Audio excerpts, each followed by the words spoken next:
Gente, eu fui escalado hoje para falar sobre sonhos. E falar sobre sonhos para mim sempre foi muito difícil. Porque há alguns anos atrás eu não acreditava em sonhos. Nunca acreditei que existia alguma história extraordinária para nós.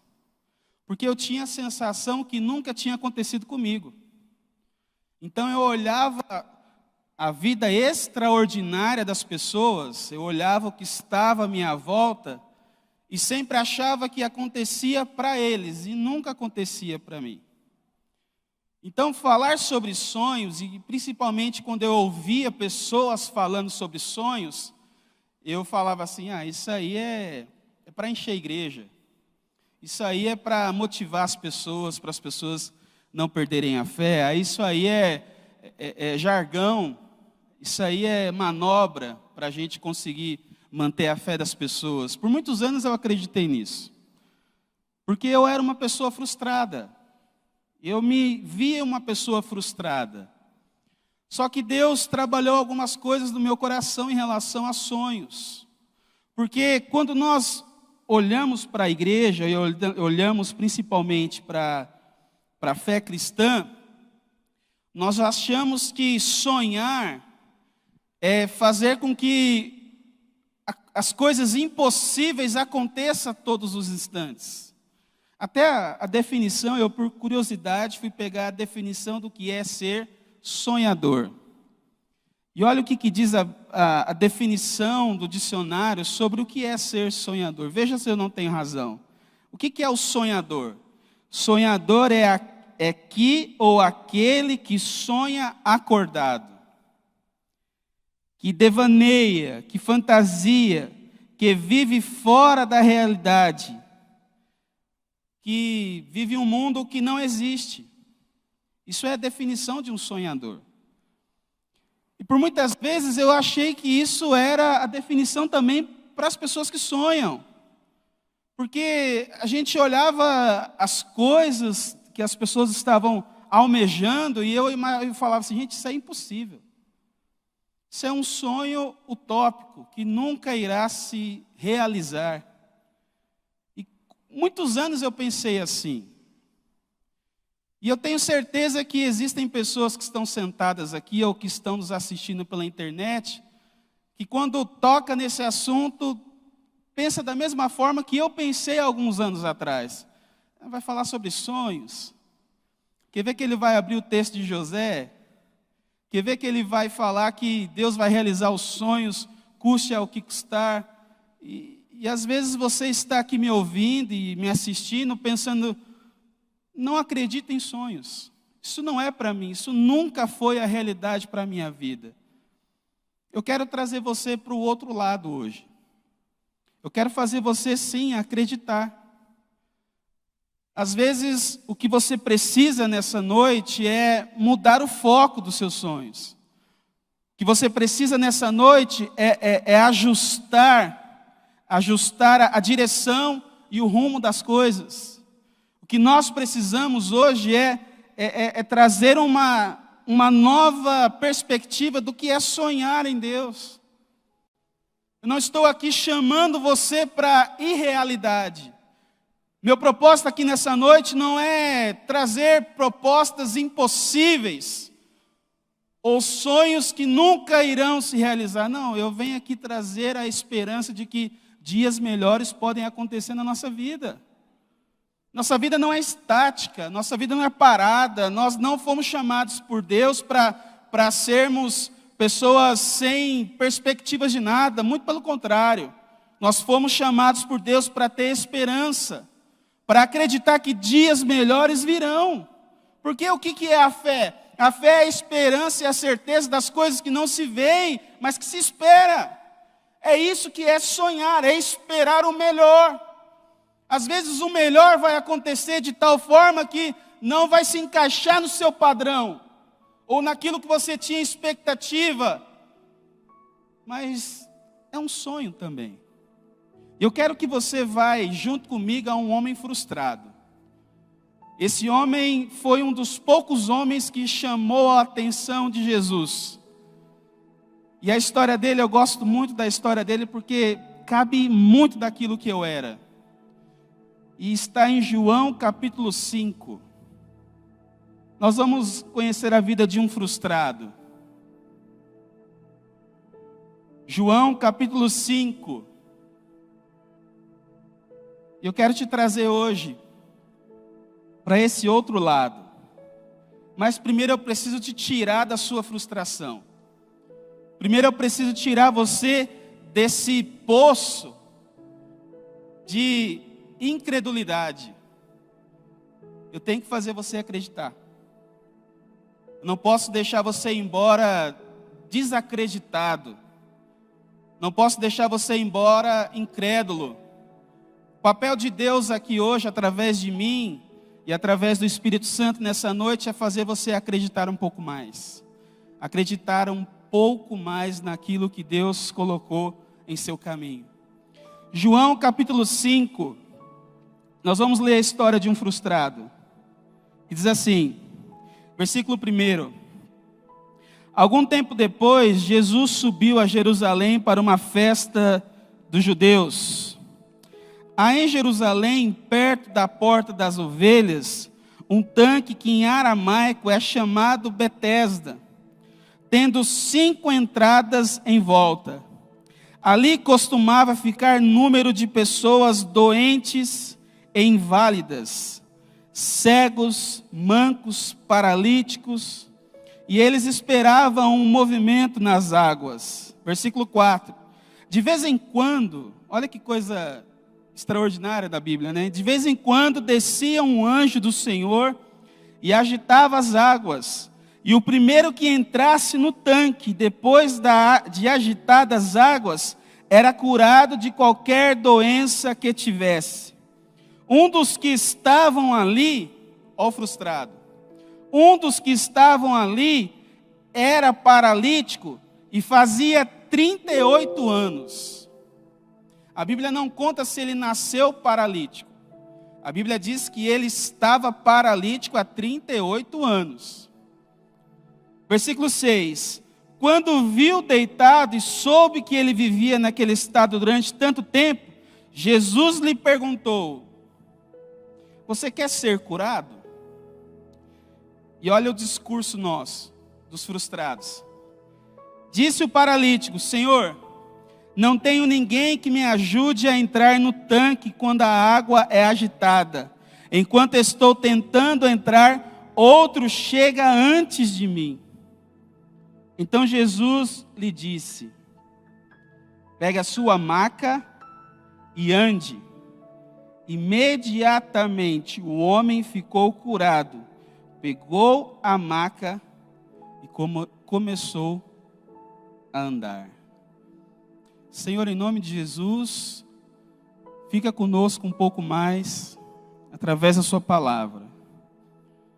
E abra o nosso coração, expõe as nossas angústias, expõe as nossas frustrações, coloca diante de nós as causas que não deram certo, coloca diante de nós a realidade de nós mesmos. Que Teu Espírito Santo fale conosco, que tire de nós toda a incredulidade, toda a falta de fé, todo o ateísmo, toda guerra contra Ti, em nome de Jesus, porque o Senhor não é culpado de nada. O Senhor não é responsável pelas nossas frustrações. Tire isso de nós e guarde os nossos corações nessa noite, em nome de Jesus. Estamos diante de uma pessoa frustrada. E uma pessoa frustrada dificilmente vai acreditar em Deus. Uma pessoa frustrada dificilmente vai acreditar nisso que nós estamos dizendo hoje, que é sonhos. Porque a frustração, ela causa cegueira em nós. A frustração, ela causa um desânimo tão grande que você custa acreditar no dia de amanhã.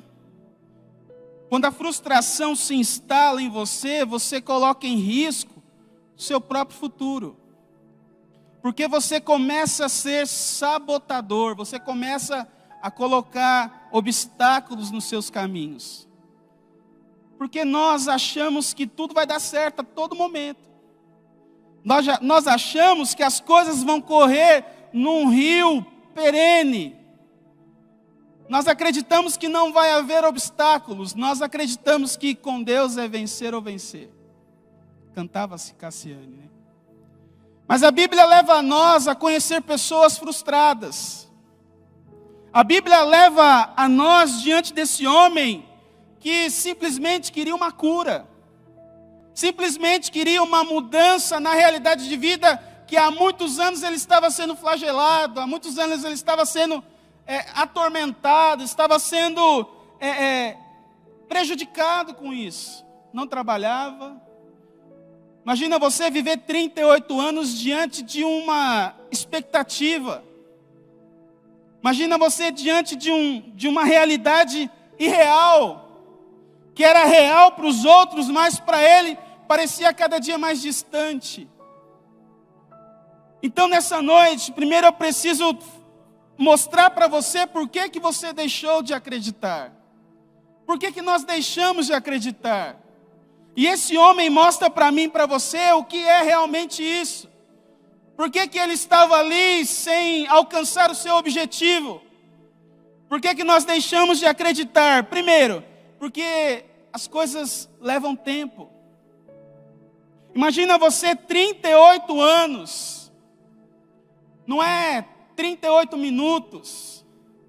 Não é 38 horas. Não é 38... São 38 anos.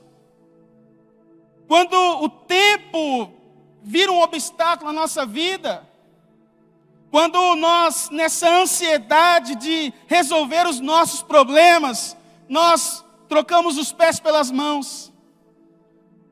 Nessa angústia de sair logo da realidade difícil, a gente tromba diante do tempo.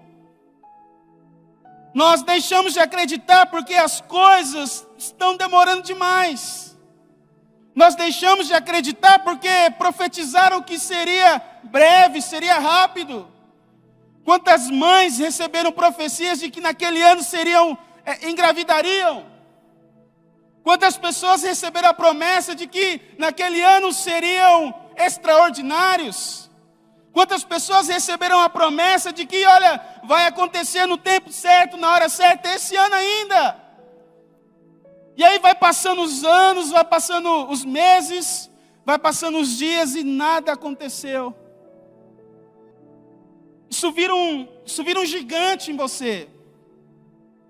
Isso vira um adversário difícil demais de ser abatido.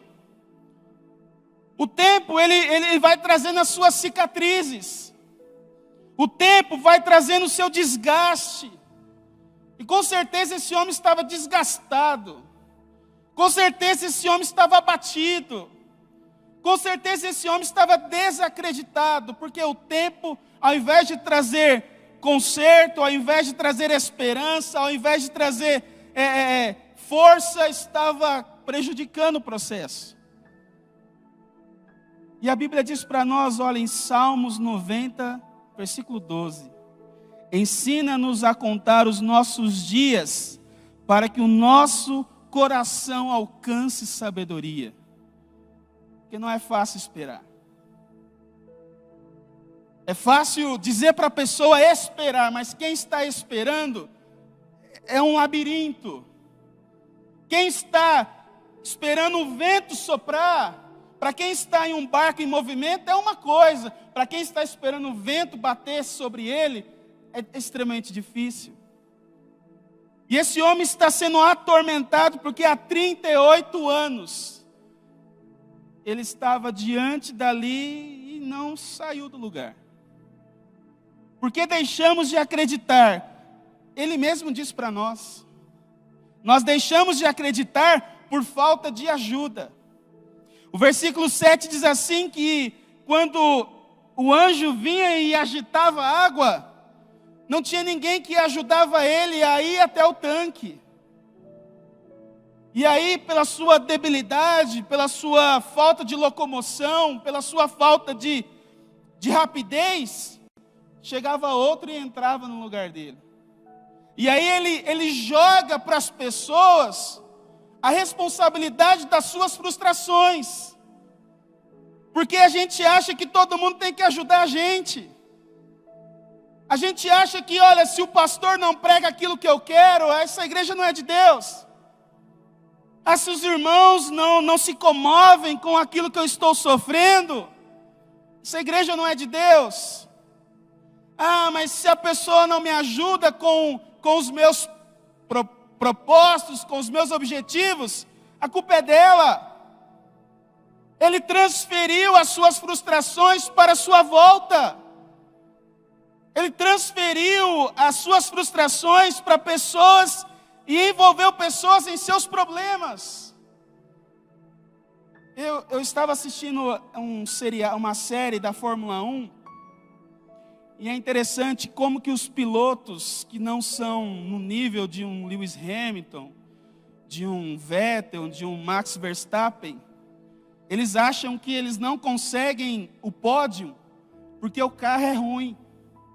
E aí, de repente, um outro piloto entra no carro e consegue um resultado muito melhor do que ele. Então, a questão não era o carro, a questão estava nele. E aí ele transferia para os mecânicos, para os engenheiros, a frustração de não chegar em um pódio. Às vezes não é, irmãos, a receita, é a forma como você está fazendo o seu bolo. Às vezes não é a forma como as pessoas estão montando esse cenário à sua volta. Às vezes é você que está interpretando as coisas de forma errada.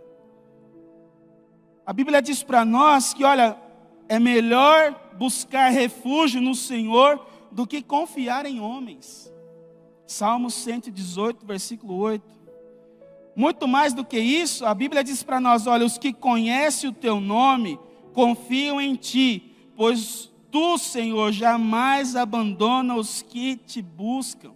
Salmos, capítulo 9, versículo 10. Porque às vezes você olha e... eu não consigo ser gerente na minha empresa porque a empresa não reconhece o meu valor. Eu não consigo ser promovido porque a empresa não está dando oportunidades. Eu não consigo me desenvolver porque eu não tenho tido espaço. A gente transfere as nossas frustrações e nós achamos que a causa de nós estarmos desacreditados é porque as pessoas não estão nos ajudando. A Bíblia diz para nós que esse homem estava frustrado porque ele achava que a culpa era dos outros. Ninguém o ajudava. Ninguém tinha compaixão dele. Esse é o nosso discurso. Às vezes você encontra um irmão que não caminha mais na igreja junto conosco. Por que você saiu? Aquela igreja é muito esquisita. Os irmãos não falam com você, as pessoas isso, aquilo, outro. Transferindo as suas faltas para a responsabilidade de outras pessoas. A Bíblia diz para nós assim, olha, esta é a confiança que temos ao nos aproximarmos de Deus. Se pedimos alguma coisa de acordo com a sua vontade, Ele nos ouvirá.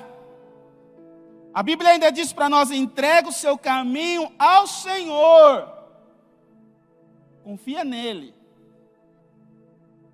Porque nós não somos perfeitos. Queria eu ser um ser perfeito. Queria eu que vocês fossem perfeitos. Mas nós não somos. E a Bíblia diz para nós que ele também se frustrou e desacreditou, porque ele achava que as coisas eram só para os outros. A Bíblia diz para nós que quando ele tentava entrar, outro entrava em seu lugar. Esse senso nosso de injustiça, esse senso nosso de que as coisas acontecem só para os outros. Não, Deus só faz o sol brilhar para o Claudinho. Não, Deus só vê a vida do Maicon. Eu sou um zero à esquerda. Não, Deus gosta demais do Charveston porque ele prospera muito e eu estou no mesmo caminho, mas não consigo alcançar o que ele está alcançando. Você começa a colocar uma desvantagem. Você começa a pôr uma disputa. Começa a surgir dentro de você uma competição, aonde o juiz está sendo desleal com você. Aquela competição de que anulam o seu gol, assim como aconteceu recentemente na Libertadores. Aquela sensação de que, olha, estão metendo a mão. Tem pessoas que têm vantagem, tem pessoas escolhidas, tem pessoas privilegiadas. Quando nós começamos a olhar a fé dessa forma, nós desacreditamos, nós decepcionamos. Porque foi justamente isso que ele demonstrou para Jesus. As pessoas estão roubando a minha bênção. As pessoas estão tomando o meu lugar. Era para me estar lá. Aquilo ali era para mim. Aquela vida se encaixa nas minhas ambições. Naquilo que eu almejo. Nós começamos a achar que pessoas são favorecidas. E a Bíblia diz para nós que existiu isso na vida de profetas, de homens e mulheres de Deus. Olha o que a Bíblia diz para nós em Eclesiastes capítulo 9. Refleti nisso e cheguei à conclusão de que os justos e os sábios e aquilo que eles fazem estão nas mãos de Deus. O que os espera, se amor ou ódio, ninguém sabe. Todos partilham um destino comum. O justo e o ímpio, o bom e o mal, o puro ou o ímpio, o que oferece sacrifício e o que não oferece sacrifício. O que acontece com o homem bom, acontece também com o pecador. O que acontece com o que faz juramentos, acontece com o que teme fazê-lo. Salomão diz assim, gente, olha, a vida ela é igual para todos. Deus, ele faz chover para bons e maus. Só que isso entra em uma crise na vida de um homem chamado Asaf. Porque Asaf diz assim, olha, eu desconfio disso. Asaf olha e fala assim, olha, a vida não é justa. Se você ler o Salmo 73, vai ver o desabafo de um salmista. E nesse desabafo, ele começa a reparar a vida dos pecadores. E ele diz assim, olha, Deus não está sendo justo. Porque eles não temem a Deus, fazem o que querem, zombam de Deus e prosperam. Eles seguem os seus caminhos maus e nada de mal acontece com eles. Eles estão ficando ricos, estão ficando bem-sucedidos, são responsáveis por grandes coisas. Isso foi tão forte na vida de Asaf que ele diz assim, olha o que esse homem diz. Certamente foi-me inútil manter o coração puro e lavar as mãos na inocência, pois o dia inteiro sou afligido e todas as manhãs sou castigado. Se eu tivesse dito, falarei com eles, teria traído os teus filhos. Quando tentei entender tudo isso, achei difícil para mim. E aí ele vira e fala assim, olha, Deus, eu não estou entendendo, não é justo isso.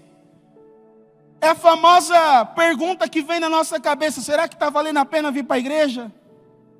Será que está valendo a pena eu me esforçar? Será que está valendo a pena eu abrir mão de algumas paixões, de alguns prazeres? Será que isso tudo está valendo a pena? Porque se nós começarmos a colocar balanças, essas competições de que alguém está sendo mais do que eu, nós vamos achar que está sendo inútil a nossa estrutura e a vida que nós estamos levando. Só que aí Asaf tem um desfecho dessa reflexão e ele diz assim no versículo 17. Até que entrei no santuário de Deus e compreendi o destino dos ímpios. Ele tem essa atitude de olhar e ver que tudo tem uma colheita. Essa falsa aparência da normalidade que o mundo tenta colocar. Essa falsa aparência, porque qual que é o discurso do nosso adversário? Se você prostrar diante de mim e me adorar, eu te darei tudo. Então essa sensação de sucesso, essa sensação de alcançar sucesso na vida, que, diga-se de passagem, é o grande sonho de todos nós, ter sucesso. Sucesso sem Deus é fracasso. O que é o fracasso? É uma vida sem Deus. E o sucesso é uma falsa ilusão de que você alcançou os seus objetivos.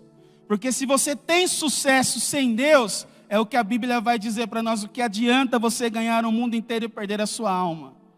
Então fracasso é perder a fé. Fracasso é você conviver com as suas ambições, deixando Deus para trás. Isso é fracasso. Isso é um sucesso que nós não queremos para você, e com certeza é o que o diabo está oferecendo. Então, quando nós olhamos para Asaf ele chega a essa conclusão de que, olha, existe um destino final para as coisas. E nem sempre o sucesso deles garantirá o futuro na eternidade. E aí, a Bíblia diz para nós, e o próprio Jesus disse em Mateus capítulo 5, versículo 45, para que vocês venham a ser filhos do seu Pai que está nos céus, porque Ele faz raiar o seu sol sobre maus e bons, e derrama chuva sobre justos e injustos. É a graça de Deus. Aí você fala assim, tá, Rafael, tá bom, vamos logo que eu preciso ir para casa, porque isso tudo eu já sei. Que bom que você já sabe tudo isso, porque nesse senso de injustiça, as comparações começam a surgir, e às vezes a gente começa a comparar até o sofrimento das pessoas. Eu estou escutando algo esses dias do seguinte: você não pode reclamar da sua vida, porque existem pessoas que estão piores do que você. É a mesma coisa de você estar sofrendo com alguma realidade da sua vida, alguém virar para você e falar assim, mas tem os pobres na África que estão passando fome. Essa comparação de sofrimento. Nessa comparação de sofrimento, nós buscamos compensação. E o que é a compensação? É você olhar e dizer assim, olha, eles estão passando fome, mas você tem o que comer. Quando a pessoa compensa o seu sofrimento, isso não alivia as suas frustrações, porque a sua dor continua doendo em você. Então, nós sabemos que as pessoas sofrem, mas não vamos anular o nosso sofrimento, porque as outras pessoas sofrem mais. Deus não, Deus quer tratar o sofrimento de cada pessoa na importância que é de cada pessoa. E aí, nessa compensação e nessa comparação, é que nós deixamos de acreditar. Porque você começa a trazer pecados passados. E aí você fala assim, não, eu não vou ser feliz porque eu fiz isso lá atrás. Não, eu não vou ser feliz porque eu errei em tal época da minha vida. E você faz uma compensação. Só que a Bíblia diz para nós o seguinte: porque sou eu que conheço os planos que tenho para vocês, diz o Senhor, planos de fazê-lo prosperar e não de causar danos, planos de dar a vocês esperança e um futuro. Quem está na jogada é Deus. Quem está conduzindo a história é o Senhor. Porque a partir do momento que nós olhamos para esse coxo e esse paralítico, se nós ficarmos só no discurso dele, nós vamos deixar de acreditar nos sonhos. Se nós ficarmos somente com a análise que ele fez da vida e da sua situação, nós vamos sair daqui incrédulos. Só que a Bíblia diz para nós que não é Ele que conduz a história. Não somos nós que conduzimos as coisas.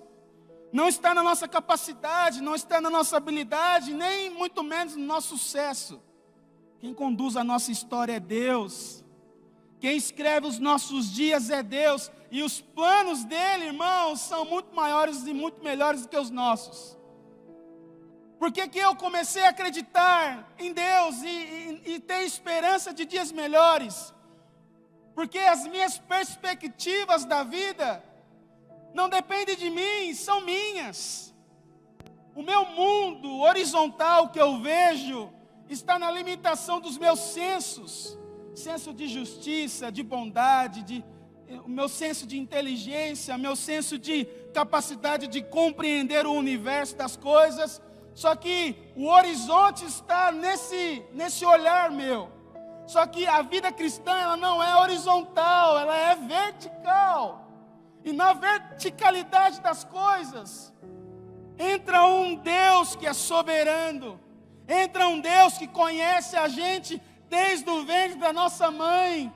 Na ação soberana da fé e na ação soberana de Cristo.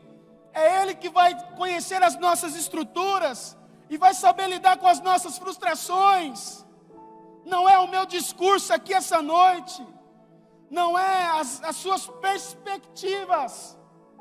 É Deus na sua vida que vai mudar e tirar você dessa realidade triste. É Deus que vai tirar você dessa incredulidade. É Deus que vai tirar você do lado escuro. É Ele que é a luz. Nós estamos aqui simplesmente para ouvir as suas palavras. Porque hoje existem pessoas que vendem estratégias extraordinárias.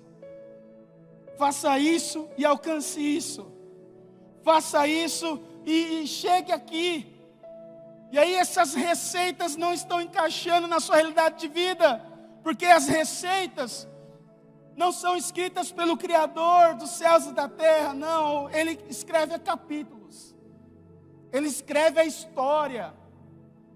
E a história que Deus escreve, a Bíblia diz para nós que Ele aparece.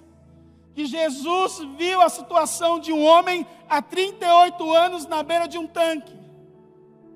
Ele viu. E aí Jesus aparece ali para ele, irmãos. Eu não tenho a quantidade exata de pessoas curadas por Jesus.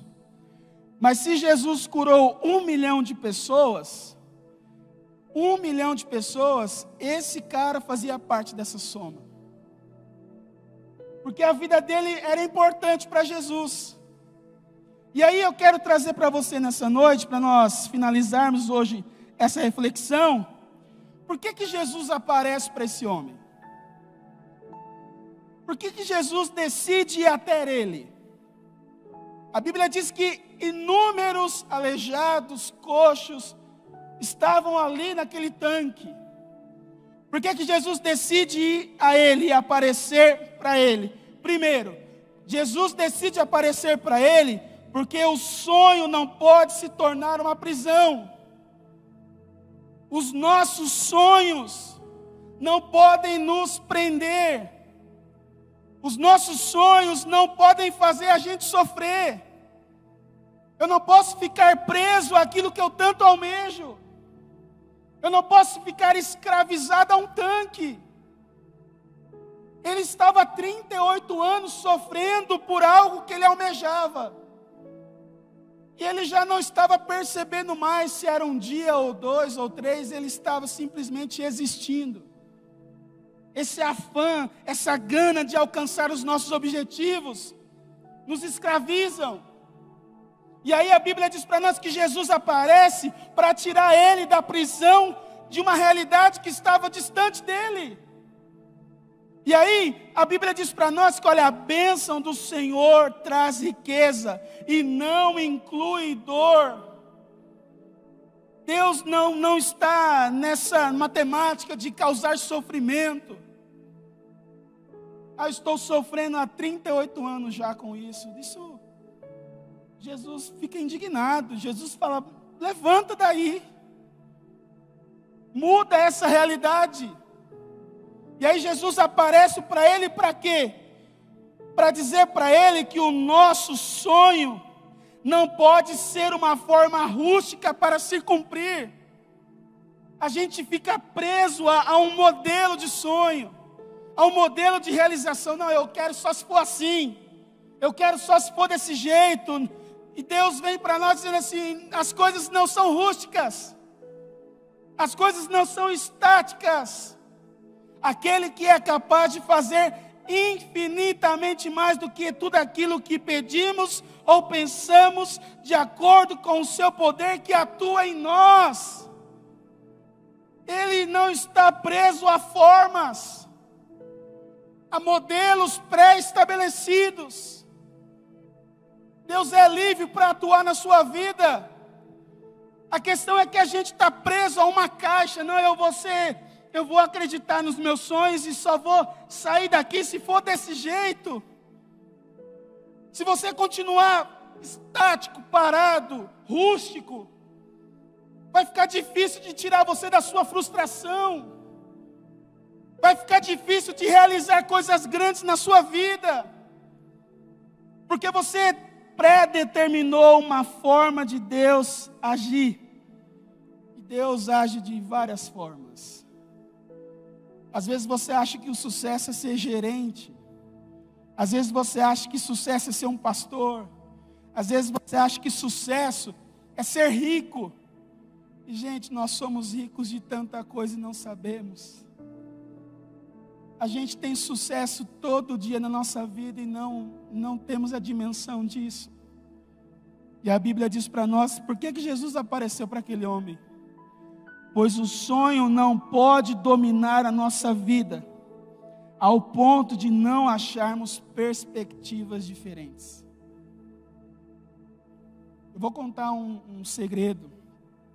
A gente queria ter muito uma menina, porque lá em casa só tem homem.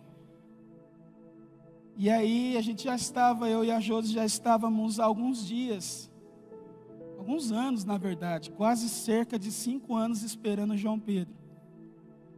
E aquela angústia. Quando veio o João Pedro, no primeiro ultrassom, nós percebemos que seria um homem. E aí, eu já estava muito feliz com a possibilidade de ser pai, né? Por um instante a minha esposa desabou. Ficou triste. E chorou muito, muito mesmo, por perceber que seria um homem. E aí foi passando o tempo e a gente esqueceu disso, né? Claro, a maternidade foi algo extraordinário na nossa vida. E hoje, olhando para o meu filho, a realização de um sonho, eu lembro desse texto aqui, ó. Pois os meus pensamentos não são os pensamentos de vocês, nem os seus caminhos são os meus caminhos, declara o Senhor.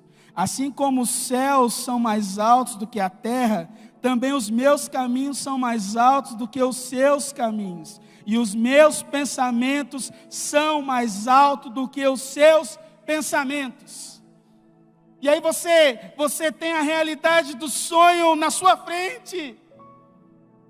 A alegria hoje de ser pai, de ter um filho, e a nossa casa é cheia da presença de Deus pela realização de um sonho. A realização de um objetivo, porque os pensamentos de Deus são muito maiores do que você possa imaginar. Eu queria que você ficasse de pé nesse momento, porque as nossas perspectivas, a nossa ótica, a nossa percepção de mundo não se encaixa e nunca vai se encaixar naquilo que Deus pensa e naquilo que Deus imagina para nós. E aí,